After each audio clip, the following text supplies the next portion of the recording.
3 days later, their laughter died. My phone exploded with 47 desperate messages begging me to return. They never expected what I did next. That precise, gut-wrenching moment your life shatters? It wasn't discovering suspicious texts.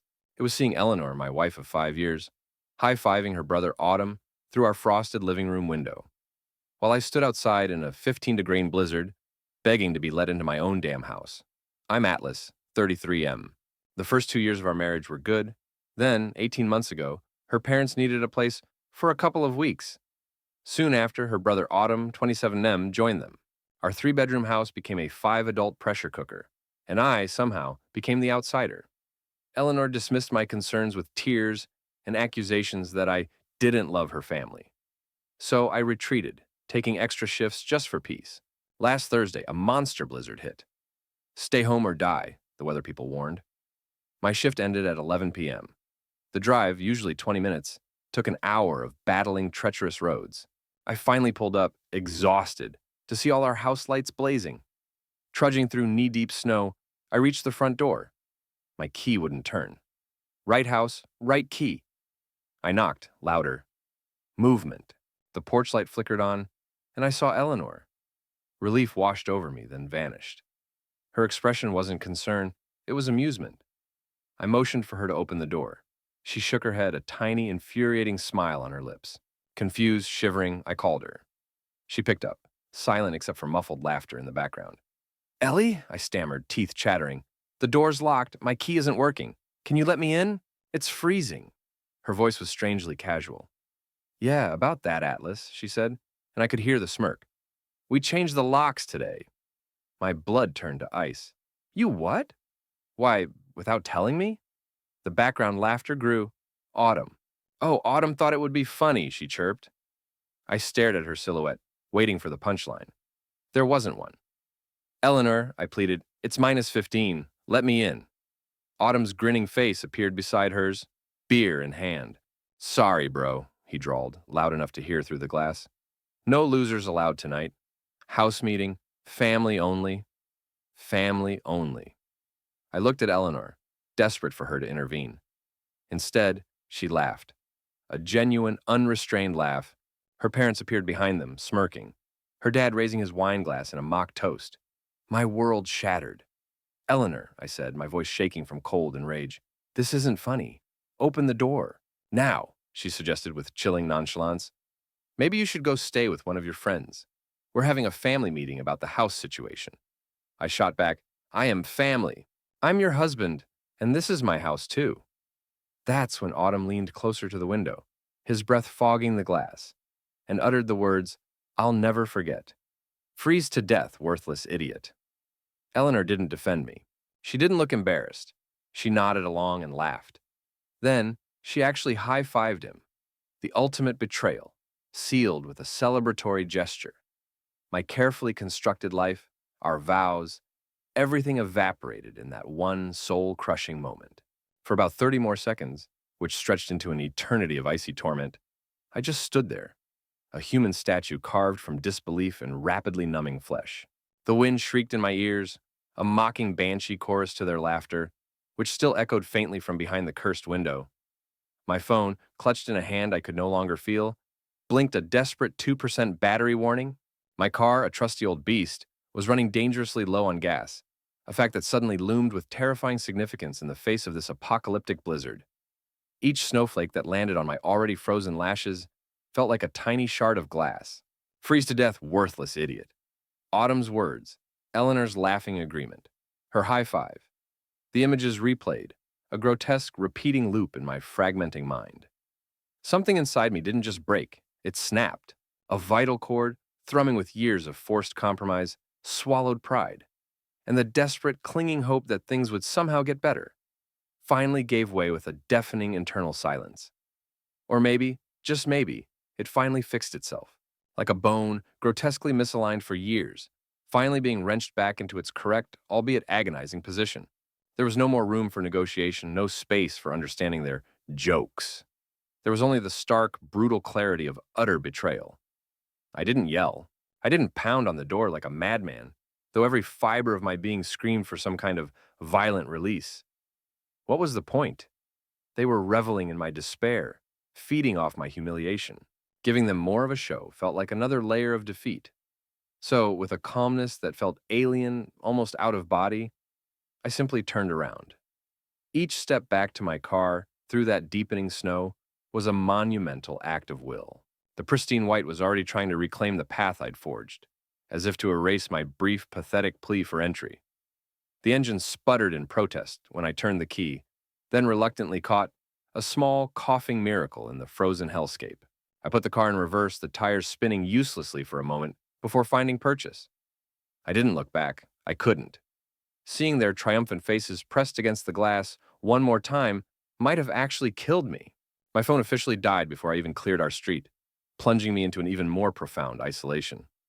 The roads were rapidly becoming impassable, a chaotic whiteout where the line between road and ditch was a terrifying guessing game. Visibility was a cruel joke. Abandoned cars, already half swallowed by drifts, loomed like ghostly sentinels of poor decisions. My knuckles were white on the steering wheel, not from anger anymore, but from the sheer, primal effort of keeping the car on what I prayed was still pavement. The gas needle dipped further and further into the red. Panic, cold and sharp, tried to claw its way up my throat, but I shoved it down. I would not freeze to death. Not for them. Not to give them that final, twisted satisfaction. After what felt like an agonizing lifetime, a faint, flickering neon sign pierced the swirling snow. Mel's Diner, 24 hours. It was a beacon, an impossible oasis. The parking lot was mostly empty, save for two massive 18-wheelers, their engines rumbling a defiant bass note against the storm's soprano shriek. I parked, the car sighing its relief as I cut the engine. The diner was warm, smelling of stale coffee, frying bacon, and something vaguely like desperation. Two truckers were hunched over steaming mugs at the counter, and a waitress, who looked like she'd seen far too many sunrises from this side of a Formica tabletop, gave me a weary but not unkind nod. Her name tag read Josephine.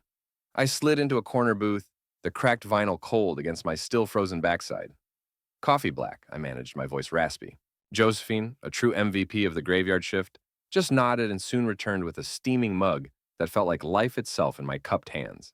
I sat there for hours, nursing that same cup, or rather, the endless refills Josephine silently provided, a silent act of solidarity from one weary soul to another. The diner hummed with a quiet, pre-dawn energy. I watched the snow continue to fall, a relentless, beautiful, terrifying curtain, isolating me from the life I thought I knew. My mind was a maelstrom of replays.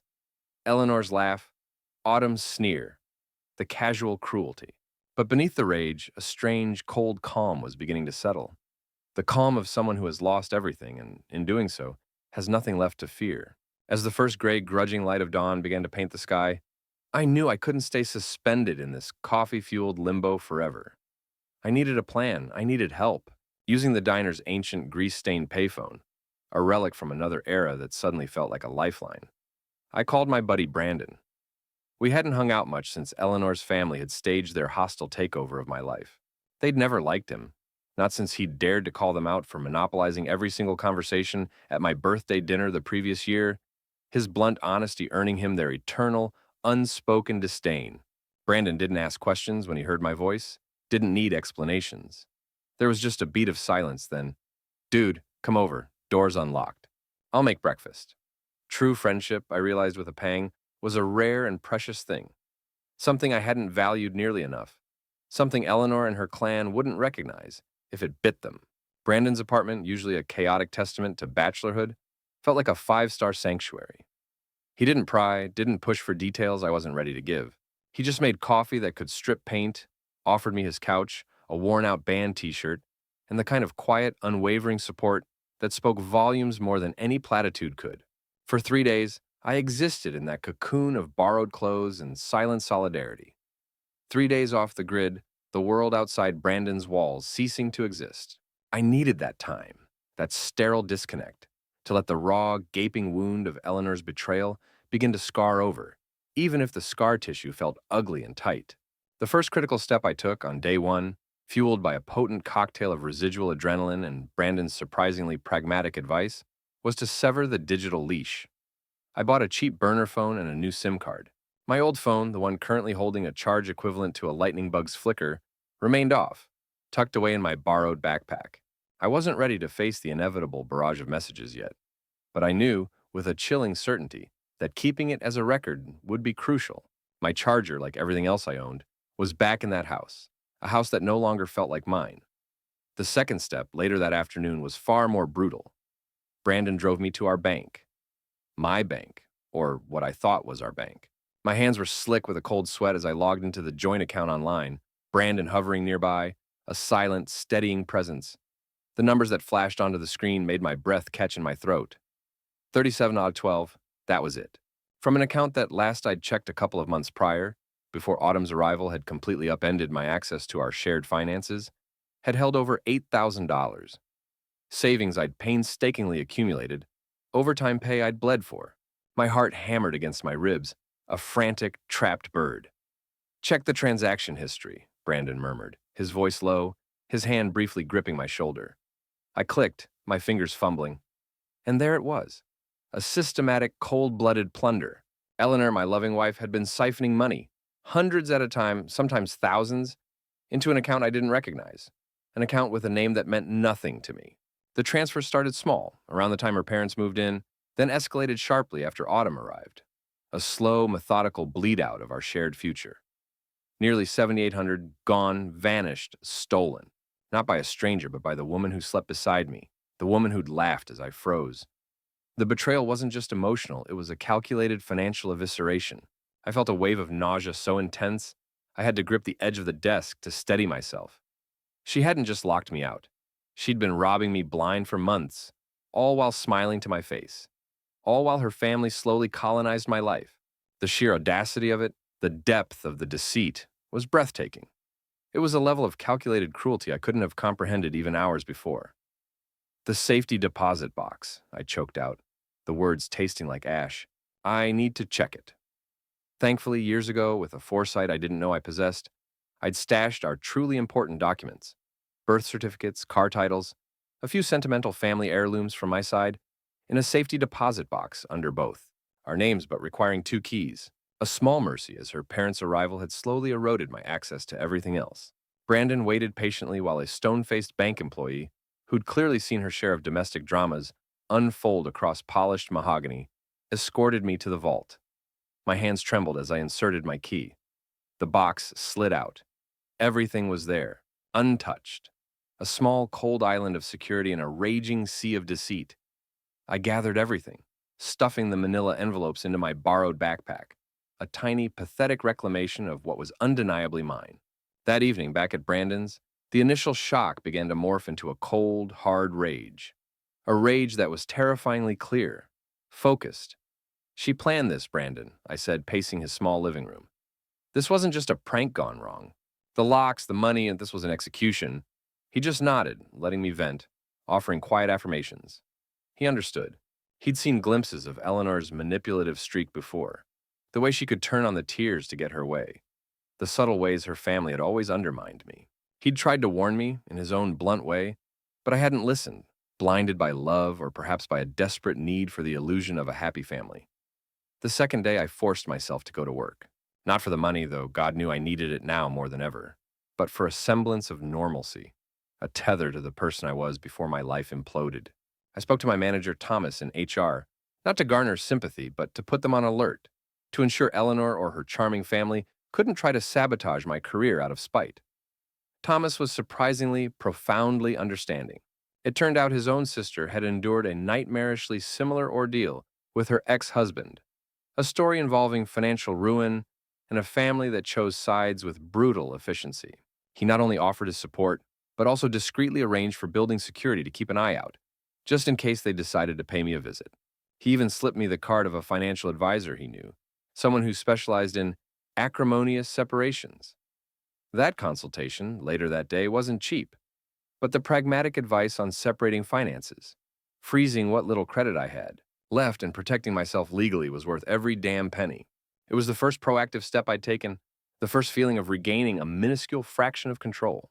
The old Atlas, the one who compromised and kept the peace at all costs, was still in there, but he was battered, bleeding, and a new, angrier, more resolute version was clawing its way to the surface. The third day at Brandon's Felt like the ominous calm before a final, decisive battle. My new phone remained a silent, loyal ally.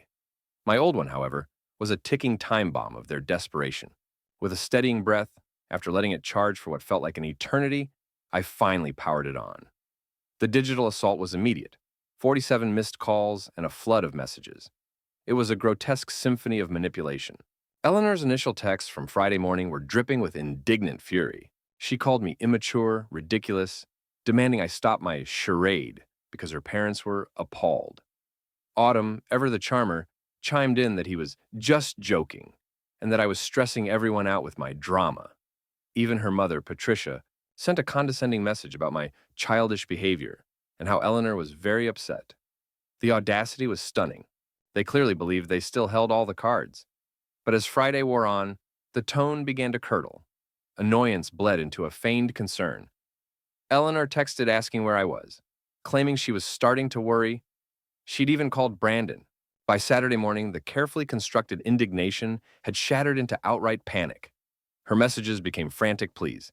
Atlas, please answer. This isn't funny anymore. I'm actually scared something happened to you in the storm. Oh, now she remembered the storm she'd found so amusing. Her father, Bill, even tried a new tactic, suggesting we talk about what happened like adults. His hypocrisy almost palpable through the screen. Autumn's apology for his death threat was laughably insincere, blaming my reaction for stressing them out. The desperation escalated throughout Saturday. Eleanor mentioned filing a missing person report, a purely performative act since I'd called into work. She even asked if I'd told my sister Dorothy, the one family member who'd always seen through her. By Sunday, the messages were an hourly begging cascade. Please come home. I'm sorry, Eleanor pleaded, still trying to frame their actions as a joke gone too far. Her mother echoed this, claiming they never meant for you to actually leave, and that they just wanted to talk this through as a family. Family. The word was a mockery. Eleanor even threw in a desperate, I love you. I'll make this right. Autumn chimed in with how everyone's freaking out. The final message before I responded was pure, unadulterated begging from Eleanor. Please, I'll do anything. Just come home. I can't do this without you. I stared at the phone, a cold disgust settling in my gut. Their words were hollow, devoid of true remorse or understanding. It was all about them, their fear, their inconvenience. The old Atlas, the peacekeeper, the compromiser, might have wavered. But he was gone, frozen out that night. A new Atlas, forged in betrayal and icy resolve, typed a single, chillingly calm message back to Eleanor. We need to talk. Meet me at Starbucks tomorrow at noon. Come alone. I hit send, a grim satisfaction settling over me. The game had changed, and this time, I was setting the rules. Noon the next day, the Starbucks buzzed with its usual midday rhythm, a counterpoint to the cold knot of anticipation in my gut. I'd arrived early, securing a small table near the back, a vantage point. My heart was a steady, grim drum. The bank statements were ready. The video, my ace, was cued on my new phone. The bell chimed. Eleanor, and, predictably, her entourage. Patricia and Bill, her parents, faces set in masks of strained concern, and Autumn, swaggering with his usual smugness. My come-alone request had been arrogantly dismissed. The disrespect was palpable. I almost walked. But the blizzard, their laughter, Autumn's worthless idiot, Eleanor's high five, those images burned too brightly. The new Atlas held his ground. We agreed you'd come alone, Eleanor, I said, my voice flat, cold. Heads nearby turned. Eleanor flinched, tears welling. I know, I was scared, she whimpered, grasping for her mother. Patricia smoothly interjected, We're all deeply concerned, Atlas. This erratic behavior, we just want to help. Help me back into my cage, more like. I kept my eyes on Eleanor. The money, Eleanor. Where did the $7,800 from our joint account go? The question landed. Their composure wavered. Eleanor stammered about emergency family expenses. Bill blustered about this not being the time or place. Autumn scoffed. Seriously? You're worried about money now? Selfish. I calmly slid the bank statements across the table. Highlighted withdrawals, undeniable. These emergencies, Eleanor, I pressed. Your father's new grill? Patricia's spa weekends? Autumn's fun fund? Eleanor finally broke. It was my parents, she cried, panic lacing her tears. They lost money in some sketchy investment. They didn't want to tell you, said you'd be judgmental. They insisted they were helping us. Bill puffed up. We offered guidance. You should be grateful. Grateful for theft? Patricia even laughed dismissively. Oh, don't be so dramatic. It was family money. And we're not going anywhere. That house is as much ours as yours now. That arrogant certainty sealed their fate. You might want to reconsider that, I said quietly. I tapped my phone, Autumn's voice dripping malice, freeze to death, worthless idiot, followed by Eleanor's unmistakable ringing laughter and that sickening high five. The color drained from their faces. Patricia gasped. Bill shrank. Autumn looked genuinely terrified. Eleanor just sobbed, a raw, broken sound. The Starbucks seemed to fall silent around us. I have the video too, of course, I continued, my voice even. Excellent quality. I let that sink in. Now, here are my non-negotiable terms. I slid a paper across the table. 1. The full $7,800 returned to my personal account within 48 hours. 2. You all vacate my house within 1 week. Every last item. 3. Eleanor, if you harbor any hope of saving this marriage, you begin intensive couples counseling with me, with a therapist of my choosing, after your family leaves. Patricia hissed. And if we don't? Then this video, I said, holding up my phone and details of the financial theft. Go to every family member, friend, in Eleanor's workplace. I've also spoken with a lawyer, I bluffed, my voice pure conviction, about grand larceny and recklessly endangering a life. The penalties are severe. Silence. Thick. Suffocating. Broken only by Eleanor's choked sobs. The power had shifted irrevocably. They knew they were beaten. I stood. You have my new number, Eleanor. Let me know your collective decision by the end of today. I turned and walked out, leaving them in the ruins, the scent of burnt coffee and shattered arrogance heavy in the air. No triumph yet, just the grim satisfaction of a battle decisively joined. I walked out of that Starbucks into the biting afternoon air, not with the elation of a victor, but with the weary emptiness of a soldier who has survived a brutal, necessary battle. The adrenaline that had coursed through me during the confrontation ebbed away, leaving behind a profound exhaustion and a chilling clarity. There was no turning back. The bridges hadn't just been burned, they'd been nuked from orbit. The rest of the day passed in a blur.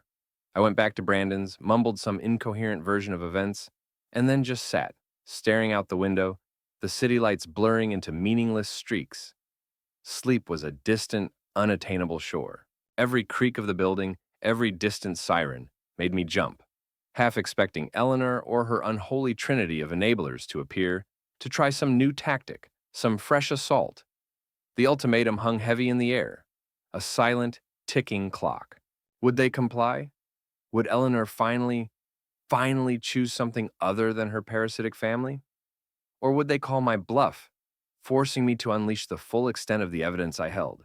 A part of me, the part that still remembered the woman I thought I'd married, felt a pang of something akin to sorrow for the choice she faced.